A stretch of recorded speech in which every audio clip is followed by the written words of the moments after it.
O tema da mensagem, para quem anota, é seguindo a orientação de Deus. Repete isso? Seguindo a orientação de Deus. Em nome de Jesus. Eu queria te fazer uma pergunta.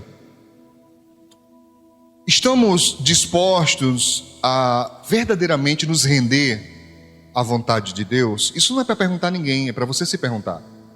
Eu realmente sou alguém que estou disposta a me render. Não é só saber, não é só tomar ciência, conhecimento, mas de fato me render à vontade de Deus. Isso é muito importante. Mateus capítulo 6, verso 10, na oração do Pai Nosso, o Senhor Jesus, Ele ensinou: venha o quê? O teu reino, ou venha a nós o teu reino. Seja o quê? Seja feita a tua vontade. Na versão que eu estou hoje aqui, Almeida Corrigida, Revista Corrigida, diz tanto na terra, em outras versões vai dizer assim na terra, dá no mesmo, tanto na terra como no céu.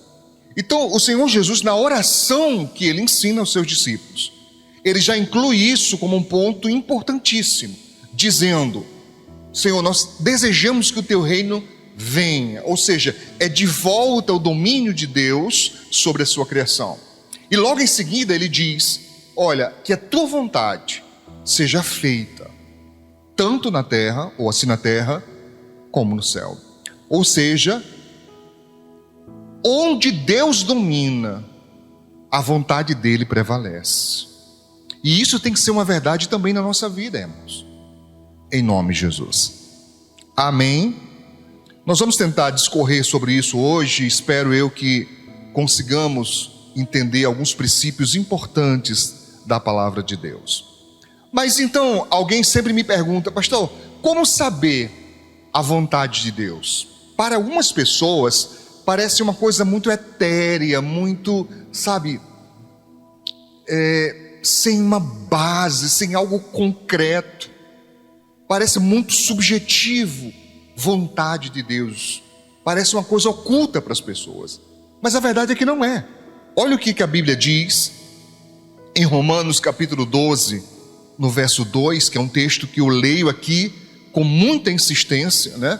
Raro a semana que eu não falo sobre isso. Romanos 12, 2, que diz: não vos conformeis, conformidade, da mesma forma, conforme, mesma forma, com este mundo. E aqui mundo não é planeta Terra, mas mundo aqui fala de sistema mundano, sistema contrário ao reino. Romanos 12, 2. Não vos conformeis com este mundo, mas transformai-vos. É uma metamorfose, é uma mudança de vida. Através de quê?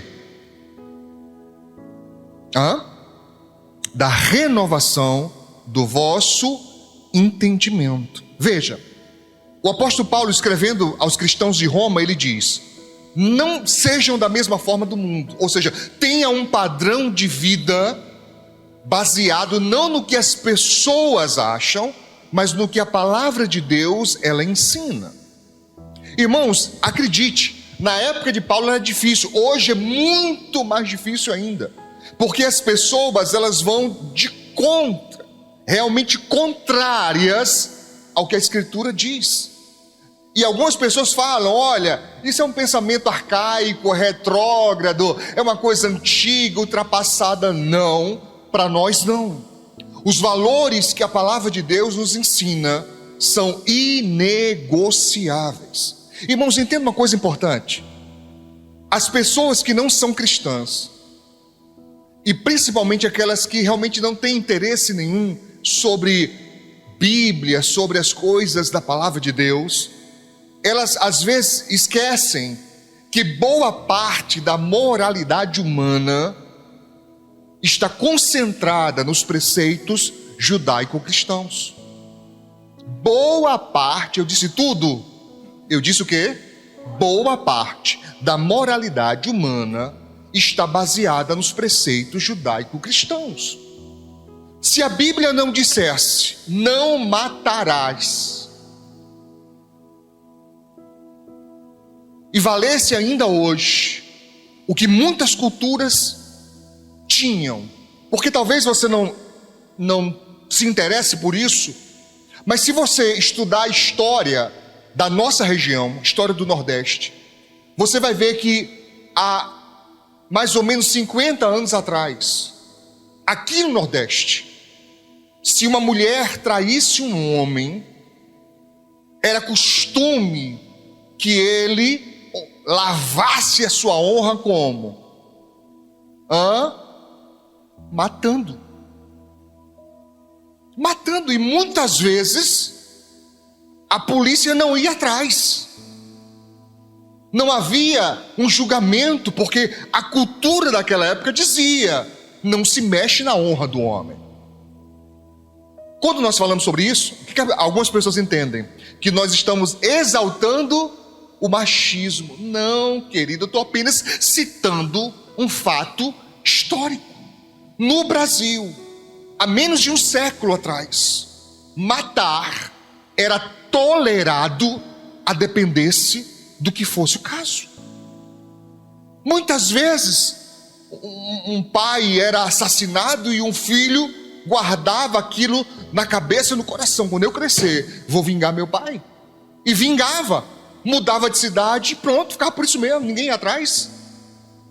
Porque o senso de moralidade das pessoas era muito, enraizado na própria cultura. Você está me entendendo? Sim. Ainda hoje no Brasil, em algumas aldeias indígenas, se um bebê nasce com deformidade, eles descartam. Isso está acabando? Tá. A internet facilitou muito que informações e eu diria até uma certa aculturação chegasse até lá. Mas é uma verdade, irmãos, inegável. Como que nós guardamos esse senso de não matar? É por causa da Bíblia? Não. Aí é que está o grande segredo da coisa. Porque a Bíblia Sagrada diz que a lei de Deus está escrita no coração do homem. Mesmo que a pessoa nunca leia a Bíblia, mas ela vai sentir mal em fazer o mal. Com o tempo ela pode se acostumar? Pode. Com o tempo aquilo pode ganhar um ar de normalização? Pode acontecer. Mas é fato, irmãos, que boa parte da nossa moralidade vem das Escrituras. E quando a Bíblia diz: não seja conforme o mundo, ou seja, não mude esse padrão, atenda a isso. Mas como é possível, pastor? Porque eu já nasci nessa cultura. Aí ele diz: você vai sofrer uma transformação, uma metamorfose, a partir de uma mudança de entendimento, metanoia. Só é possível mudar de vida quando se muda de entendimento. Aí ele fala, quando isso acontece, quando essa mudança acontece, ele diz: para que o quê? Qual o propósito dessa mudança de mente? Para que experimentar, experimentar qual seja a boa, agradável e perfeita vontade de Deus. Então, se alguém te perguntasse: fulano, o que você acha da vontade de Deus? Meu filho, a vontade de Deus, ela é boa, ela é agradável, ela é perfeita. Só não entende isso quem não experimenta. Porque aqui não está dizendo: e vocês conhecerão, e vocês ouvirão falar. Aqui está dizendo experimentar. É ter experiência. É você mesmo ter contato com ela através dessa mudança de vida. Amém? Isso está claro? Vamos adiante. Eu queria citar o exemplo do Senhor Jesus.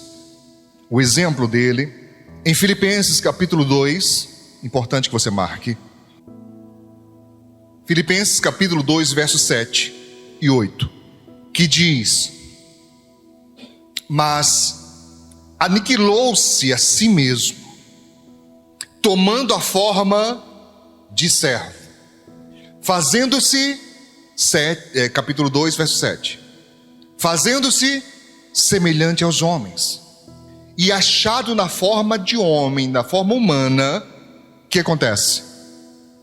Humilhou-se a si mesmo.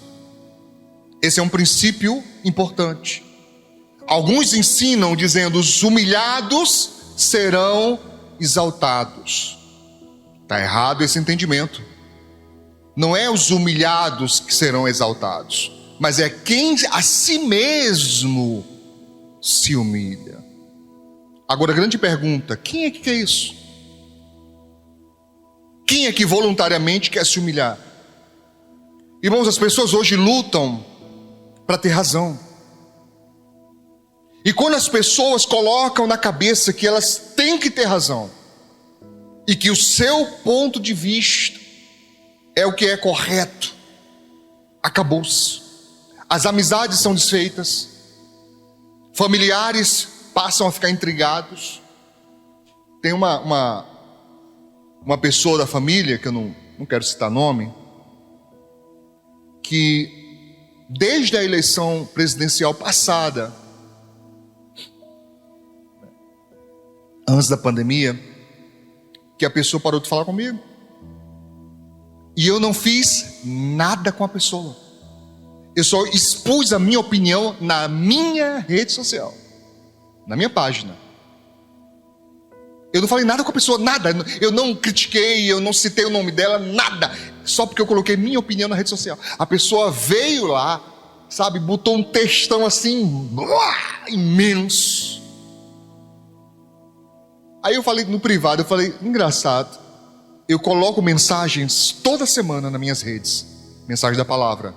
Você se diz cristã, nunca fez um comentário, nunca colocou um amém, mas agora quer me convencer do seu posicionamento, vindo na minha rede social, fala mal contra mim. Que coisa interessante. Aí eu fui lá e apaguei. Não bloqueei a pessoa, apaguei, mas na mesma hora a pessoa me bloqueou. E eu fico imaginando a pessoa lá do outro lado: tome. Como se eu ligasse. Eu nem ligo, tá? Mas está assim, irmãos. Mas olha só o que a Bíblia diz, certo? Que o Senhor Jesus, sendo em forma de Deus, não tomou por usurpação ser igual a Deus, mas o que ele fez? Ele aniquilou-se a si mesmo. É se esvaziar, é deixar por deferência própria, é abandonar por vontade própria a sua glória e a sua majestade. Diz o texto: aniquilou-se a si mesmo, tomando a forma de servo, fazendo-se semelhante aos homens, e achado na forma de homem, humilhou-se a si mesmo, sendo obediente até a morte, e morte de cruz. Ou seja, ele desceu até um nível mais baixo possível para manter-se obediente. O pastor está insinuando que as pessoas que querem ser obedientes a Deus têm que ser pessoas humilhadas, pessoas paupérrimas, pessoas miseráveis. Não. Em primeiro lugar, para mim é muito estranho. Eu falo porque é da nossa cultura comum, mas é estranho ao meu entendimento quando nós vamos falar de uma pessoa de baixa renda e chamamos a pessoa de humilde. Fulano é humilde, às vezes nem é. É orgulhoso toda a vida. Mas a gente acostumou a chamar de humilde. É estranho aos meus ouvidos. Tá? Nem sempre a pessoa é humilde. Não, irmãos, aqui está falando de uma decisão de obediência. De alguém que, se é necessário para cumprir a vontade de Deus, passar por um momento de falta de honra, a pessoa, tudo bem, isso não diz nada não. Isso não é maior do que a glória que eu vou receber ao vencer. Amém? Foi obediente até a morte. Nós conseguimos ser obedientes por quanto tempo? Será que conseguimos ser obedientes ao menos um dia? de 0 hora a 0 hora, sem errar, sem pecar, sem falhar. Será que conseguimos? Entende? O que vem depois da obediência? Tudo bem, obedeci, mas o que vem depois? Vamos ver aqui, por favor. Aí pertinho, Efésios capítulo 6. Efésios 6.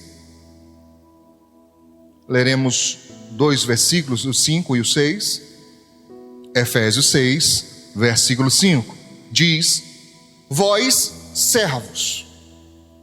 Eu vou trocar servo aqui por hora, me permita, só por agora, e vamos colocar funcionários, empregado, ou o nome mais comum hoje em dia, colaborador.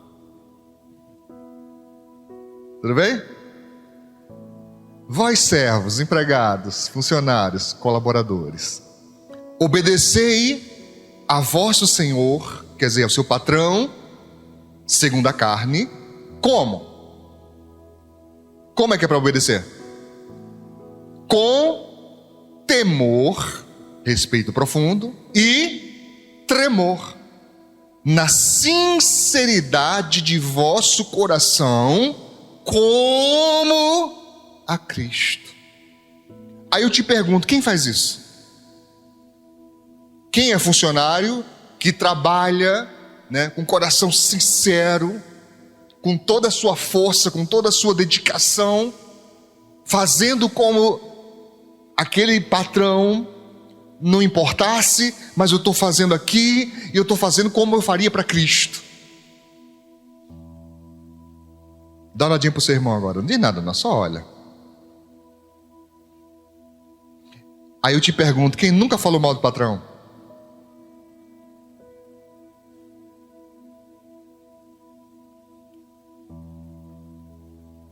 Entende, irmãos? É disso que está falando. O que mais? Não servindo à vista, ou seja, não fazer só quando está sendo observado, como para agradar aos homens, mas como servos de Cristo, fazendo de coração a vontade de Deus. Agora, quem diz lá fora que a Bíblia ensina isso? Quem diz para eles, olha, rapaz, é legal ser cristão, sabe por quê? Porque o cristão, para ser cristão de verdade, ele tem que obedecer às regras do lugar. Porque todo lugar tem protocolos. Todo lugar exige protocolos. E quando nós somos submetidos a protocolos, o que a palavra de Deus diz é: faça isso como se estivesse fazendo para Cristo, de todo o coração. Por isso que a Bíblia diz: tudo o que te vier a mão para fazer, faze-o com todas as tuas forças. Crente que é crente, irmãos, não dá perdido no trabalho não. Agora é hora de você tocar no seu irmão agora, dizer: tá ouvindo? Tá ouvindo, irmão? Crente que é crente faz o que é para fazer. Fiz tudo, pastor, está sobrando tempo. Não, a Bíblia manda remir o tempo. Está sobrando tempo, eu vou procurar o que fazer, vou ajudar outra pessoa. Hoje tem um nome bonitinho para isso, como é que é? Ser proativo. A Bíblia já fala disso muito antes. Muito antes. Amém? Diga graças a Deus. Pergunta para o teu irmão, tu sabia disso que é errado? Dar perdido no trabalho? Dar nó cego? Fazer corpo mole? Sabia disso? Sabia que quando você começa a trabalhar, você tem que lembrar que Cristo está te vendo? Sabia disso? Pois é. Olha aí. Pastor, o senhor não conhece meu patrão, minha patroa, pastor. Graças a Deus. Tá? Por isso que eu estudei para ser um profissional liberal. Não tenho patrão. Não quebra a cabeça com isso. Às vezes, para algumas pessoas é a melhor saída, sabia, irmãos? Para algumas pessoas, às vezes, é melhor não ter patrão mesmo, não. Porque a pessoa não tem paciência, não tem saco. Certo? É aquele tipo de pessoa, irmão, que se encher muita paciência dela, ela engole até patrão sem sal. Não, não podemos. Diz o texto, verso 7: servindo de boa vontade, como ao Senhor, e não como aos homens. Verso 8: sabendo que cada um receberá do Senhor todo o bem que fizer. Na igreja? Diz aqui na igreja? Não. Tanto faz. O bem que fizer vai receber, né? Vai ser dado o prêmio, a Bíblia chama de galardão. Seja servo, seja livre. Está aqui a regra. Mas quem obedece? Hebreus capítulo 10. Já tem irmão meio assim, ó.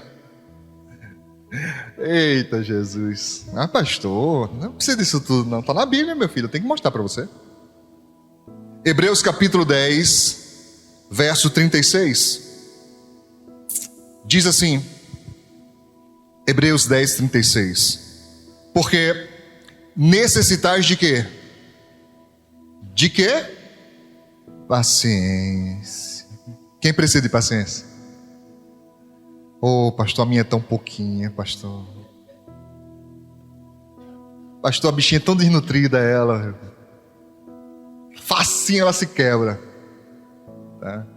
E tem dia que nem precisa nada acontecer. Ela por si só já amanhece azucrinada já. Diz o texto, porque necessitais de paciência. Para quê? Acharam aí? Hebreus 10, 36.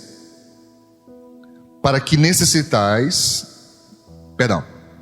Porque necessitais de paciência, para quê? Depois de haver desfeito a vontade de Deus, ou seja, a vontade de Deus, em primeiro lugar, possais alcançar a promessa. Então a promessa, ou melhor dizendo, o cumprimento da promessa é posterior a quê? A fazer a vontade de Deus. A vontade de Deus é feita primeiro. Sendo ela feita, nós vamos alcançar o cumprimento da promessa. Diz o texto, porque ainda um poucochinho de tempo, e o que há de vir, virá, e não tardará. Aqui esse texto é interessante porque ele tanto pode ser remetido a Jesus que está vindo, mas também pode ser remetido a uma resposta de Deus vindo.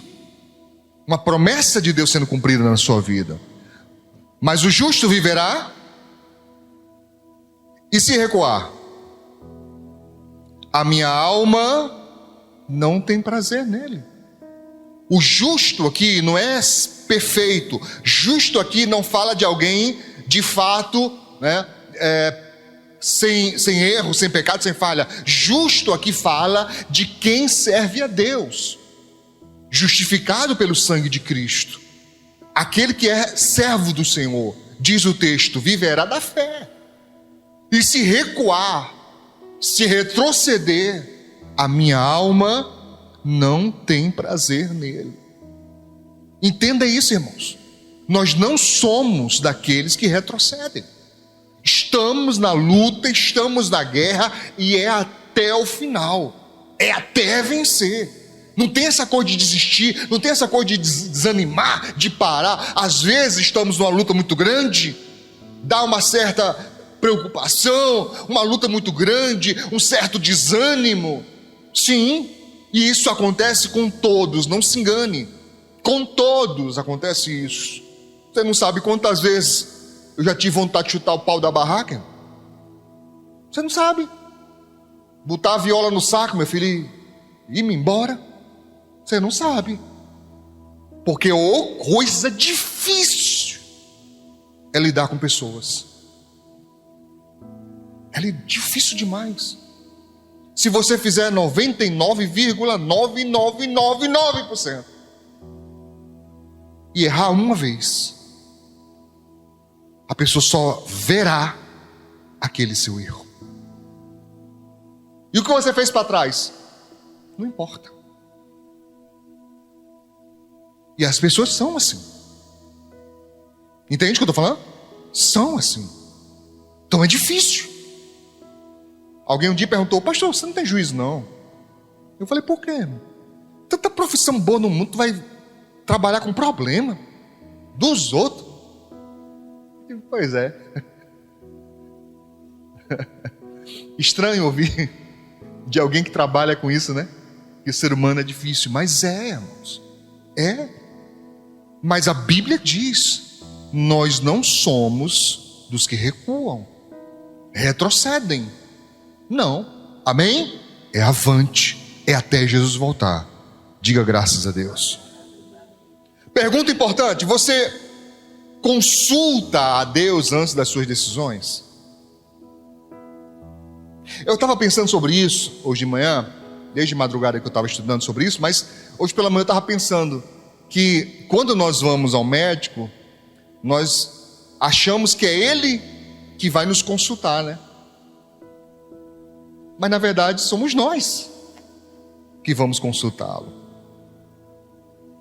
Ou seja, nós que vamos procurar saber dele qual é o problema com a nossa saúde, com o nosso corpo. Quando você vai ao psicólogo, mesma coisa. O que tem na minha mente que está meio bagunçado? A gente vai tentar descobrir. Mas quando falamos com Deus, irmão, você consulta a Deus antes das decisões? Consulta? Queria resposta. Queria que vocês ficassem olhando para mim com cara de paisagem, não. Você consulta a Deus antes de tomar uma decisão? Como é que é consultar a Deus, pastor? É perguntar a vontade dele e esperar até ele responder. E não se mover enquanto ele não responder. Você consulta a Deus? Ou faz aquela oração: meu Deus, Pai, abençoa, Pai, abençoa, Jesus, abençoa. E vai-se embora. E ele que abençoe no meio do caminho. Sim? Por favor, eu vou esperar para que você abrir a sua Bíblia. Vou esperar até você abrir 1 Samuel capítulo 23. Se precisar de ajuda, só levanta a mão. Vai um dos obreiros bem rapidinho até você, te ajuda. No Antigo Testamento, Samuel, bem antes de Salmos. 1 Samuel 23. Preciso que você me deixe marcado. Só levanta a mão, vai, os obreiros estão bem pertinho para ajudar.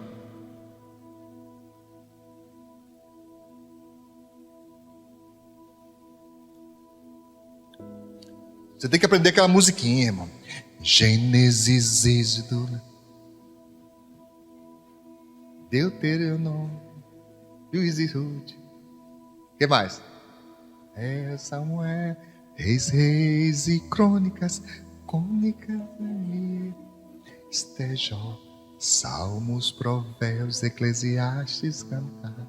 Tá aí, ó. Aprenda essa canção que você dá cor, esse livro tudinho. 1 Samuel capítulo 23, quem achou? Olha, eu vou ler aqui essa leitura um pouco extensa, preste muita atenção nela. E foi anunciado a Davi, dizendo: eis que os filisteus, irmãos, são o povo que deram origem aos palestinos hoje. Tá? Os palestinos são descendentes de filisteus. Veja que a guerra é antiga, viu? Pelejaram contra Keila e pelejam contra Keila, e saqueiam as eiras. Vamos ler mais uma vez. 1 Samuel 23, verso 1. E foi anunciado a Davi dizendo: eis que os filisteus pelejam contra Keila e saqueiam as eiras. A eira, você sabe, era aquele espaço onde eles recolhiam o trigo para poder bater, separar da palha e fazer a farinha. E consultou Davi ao Senhor. Eu sendo você, eu marcava isso, tá? E consultou Davi ao Senhor, dizendo: irei eu e ferirei estes filisteus? E disse o Senhor a Davi: vai e ferirás os filisteus e livrarás Keila. Amém? Davi o quê? Consultou a Deus. Por quê? Em primeiro lugar, mesmo sendo do povo de Israel, certo? E a cidade ficava, né, na região de Judá, já no finalzinho, era o povo de Deus? Era. Davi ficava agoniado de ver o povo sofrer? Ficava. Mas ele já estava sendo perseguido. O rei Saul já estava ao encalço dele, pega, não pega. Mas quando chega aos ouvidos dele, que tem gente do povo dele sofrendo, ele já se agonia para querer ajudar. E tem gente assim, que é sempre uma pessoa disposta a ajudar os seus. Maravilha. Só que Davi não vai de imediato. Ele primeiro pergunta a Deus: Senhor, eu tenho que ir, eu devo ir. Se eu for, o Senhor vai abençoar, eu vou conseguir vencer os inimigos? Amém? É muito importante. Irmãos, guarde uma coisa aqui. Quando um porém surge em meio às nossas decisões importantes. Quando o quê? Um porém surge em meio às decisões importantes. Diz assim no verso 3: porém, os homens de Davi lhe disseram: eis que tememos aqui em Judá, nós temos medo, já estamos assim aflitos aqui, longe da guerra lá. Quanto mais indo a Keila contra os esquadrões dos filisteus. Então Davi o quê? Tornou a consultar o Senhor, e o Senhor lhe respondeu e disse: levanta-te, desce a Keila, porque eu te dou os filisteus na tua mão.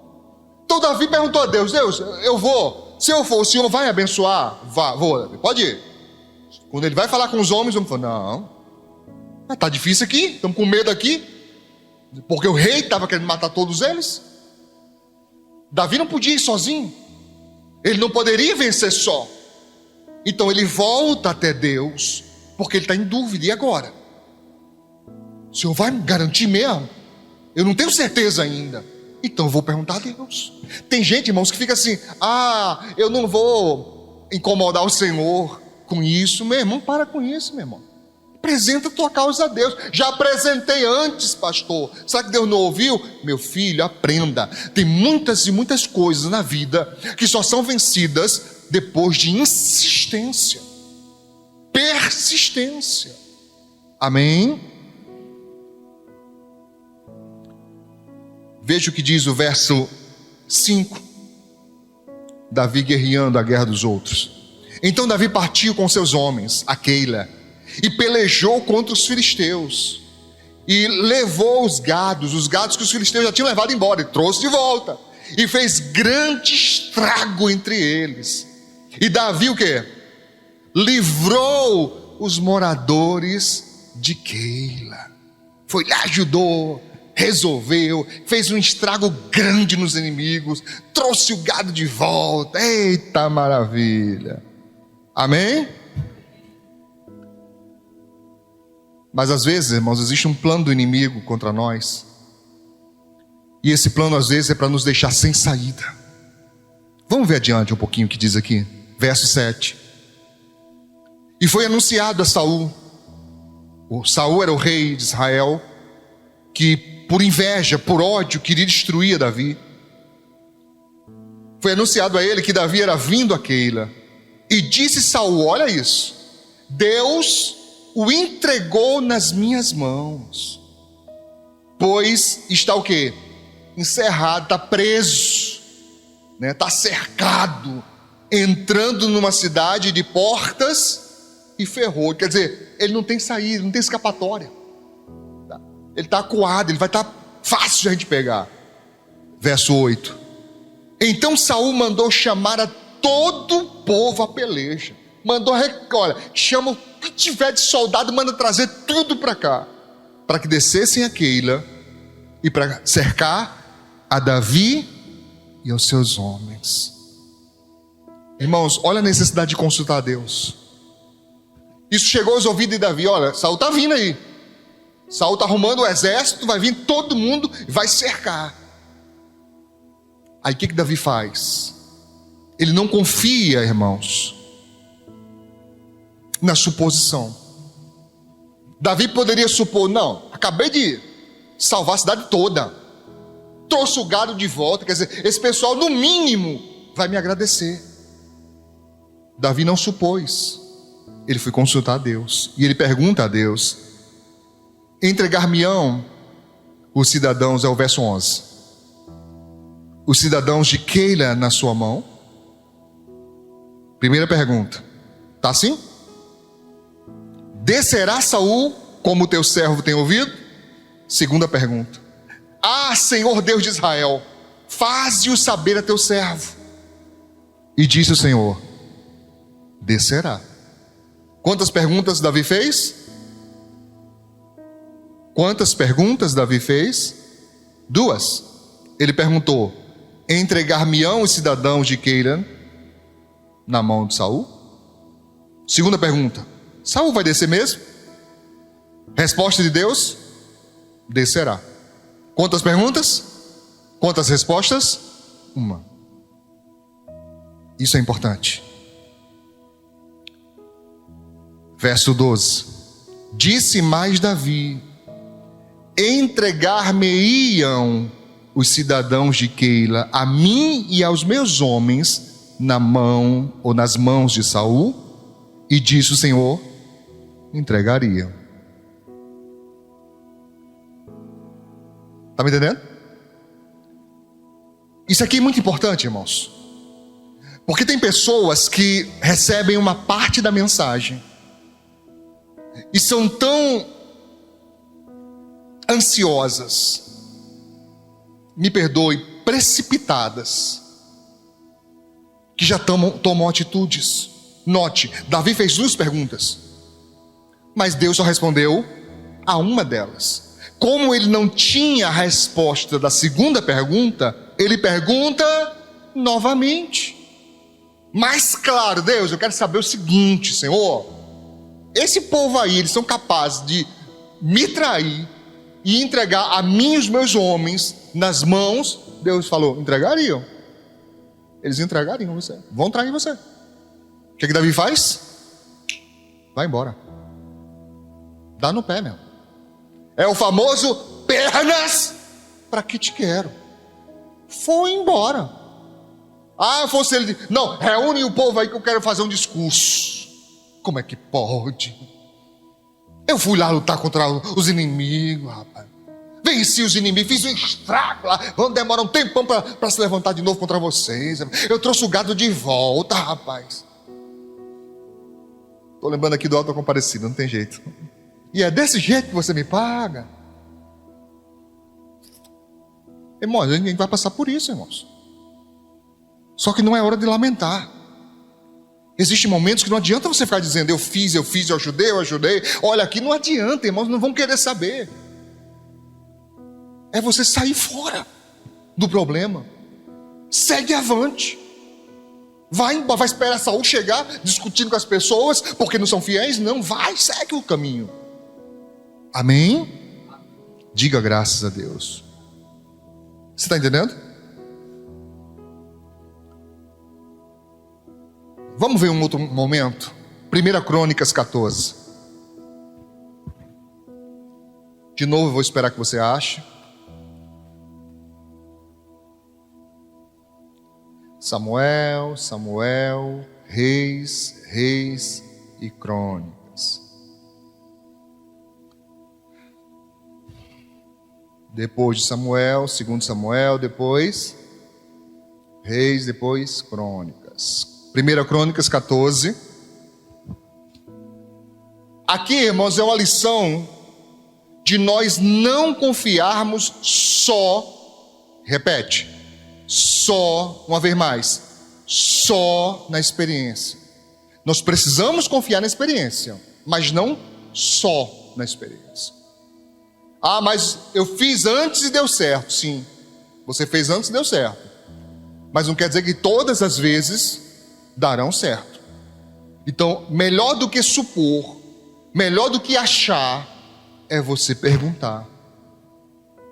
Amém? Verso 10. De novo Davi em guerra. Então consultou Davi a Deus, dizendo: subirei contra os filisteus, e nas minhas mãos os entregarás. E o Senhor lhe disse: sobe, porque eu os entregarei nas tuas mãos. Você percebe por que Davi tinha tantas vitórias? Consegue perceber por que sempre Davi era vencedor? Porque quem era o seu principal conselheiro? O Senhor. Amém? Verso 14. Outra guerra. Outro momento de luta. Verso 14. Tornou Davi o quê? A consultar a Deus, né? Perguntando a Deus: Senhor, eu subo, o Senhor vai me entregar nas minhas mãos os inimigos, vou vencer. E disse-lhe Deus: não subirás atrás deles.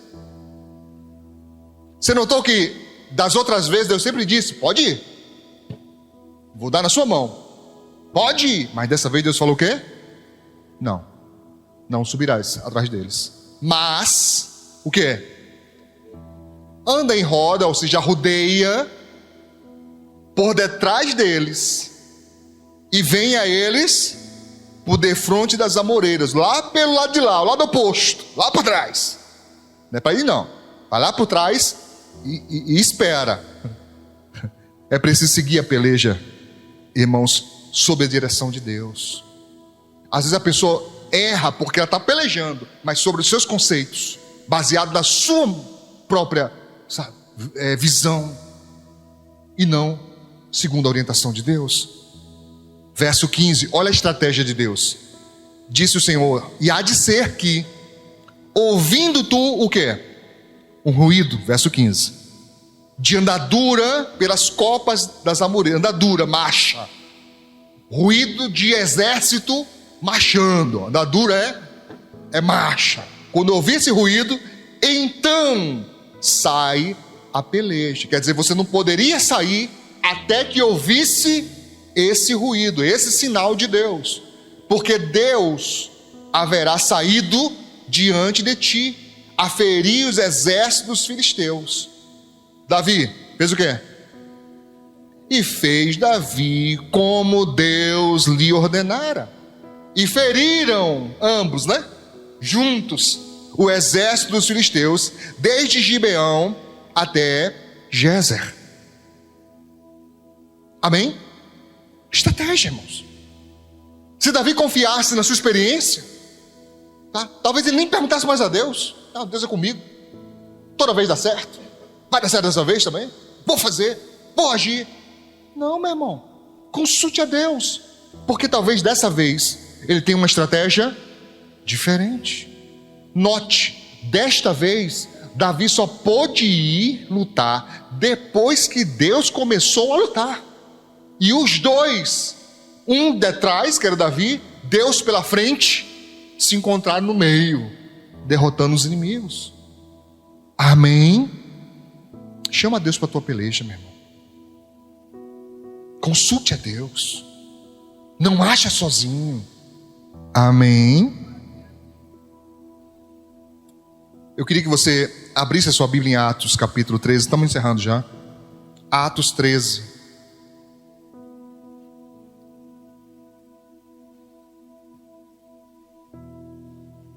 Aqui falando a respeito de Davi. Atos 13. Mateus, Marcos, Lucas, João. Aí Atos.